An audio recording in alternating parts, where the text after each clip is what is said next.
ప్రియ యవ్వన సహోదరి సహోదరుడా, నువ్వు యేసు ప్రభు వారి అడ్వర్టైజింగ్ టీంలో ఉన్నావా? యేసు ప్రభు వారి అడ్వర్టైజింగ్ టీంలో నువ్వు ఉన్నావా?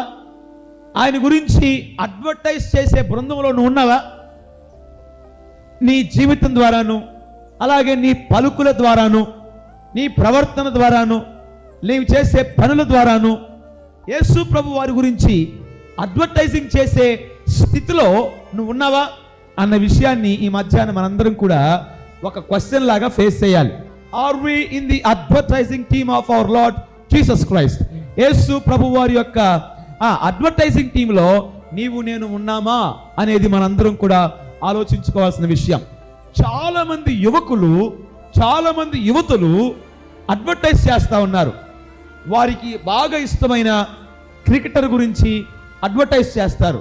వారి ఫేస్బుక్ పేజెస్లో కానీ, ఇన్స్టాగ్రామ్ పేజెస్లో కానీ, లేక యూట్యూబ్ రీల్స్లో కానీ, షార్ట్స్లో కానీ వారికి ఇష్టమైన నటీనటుల గురించో, లేక వారికి ఇష్టమైన రాజకీయ నాయకుడి గురించో, పార్టీ గురించో, లేక వారికి ఇష్టమైన క్రికెటర్ గురించో, క్రీడాకారుడు గురించో చాలామంది యువతులు సోషల్ మీడియాలో అడ్వర్టైజింగ్ పేరుతో తన్నుకునే రోజుల్లో మనం ఉన్నాం.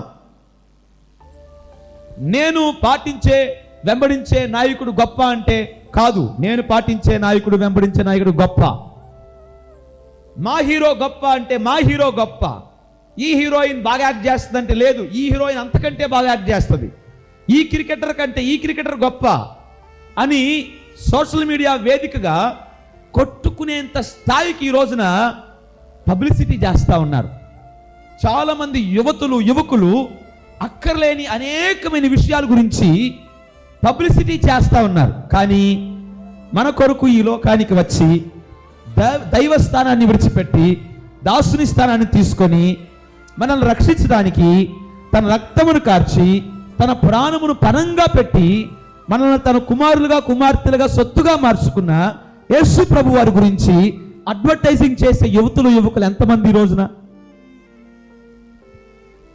ఆయన గురించి పబ్లిసిటీ చేసే యువకులు ఎంతమంది ఈ రోజున?